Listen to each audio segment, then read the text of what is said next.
যে মা এভাবে আম শোকাবে কখনো ভাবতেই পারিনি। এই বন্ধুরা, কেমন আছো তোমরা সবাই? চলে এলাম আরো একটা ভিডিও নিয়ে। বলো, তোমাদের এই জায়গায় কি বৃষ্টি থামলো, নাকি এখনো অনর্গল হয়েই যাচ্ছে হয়েই যাচ্ছে হয়েই যাচ্ছে? এই 4 দিনে যে বৃষ্টিতে কি জ্বালাতন করেছে, সত্যি বাবা, বলে বোঝানোর নয়। আমাদের এদিকে তো এত বৃষ্টি এত বৃষ্টি এত বৃষ্টি যে সবকিছু প্রায় ডুবেই যাওয়ার অবস্থা। এই যে দেখো, সকাল থেকে যে শুরু হবে, চলেই যাবে চলেই যাবে চলেই যাবে। এই 4 দিন তো বাড়ি থেকে বেরোনোর কোনো উপায় ছিল না।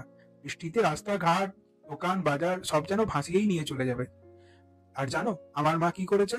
বৃষ্টি হচ্ছে বলে আম শুকাচ্ছিল না, তাই মা এই বিশেষ পদ্ধতি অবলম্বন করেছে। তোমরা বলো, তোমাদের কার কার বাড়িতে এভাবে আম শুকানো হয়? কিন্তু হ্যাঁ, আমাদের জীবনে যেমন আনন্দের পরে দুঃখ আর দুঃখের পরে আনন্দ আসে, ঠিক তেমনি বৃষ্টি যতই হোক একদিন সূর্য উঠে এভাবে উজ্জ্বলময় আকাশ করবেই। তাই আমাদের সকলের উচিত জীবনের দুঃখের সময়গুলোতে ধৈর্য ধরে অপেক্ষা করা জীবনের সূর্য উদয় হওয়ার জন্য। দেখা হচ্ছে পরের মিনি ব্লগে।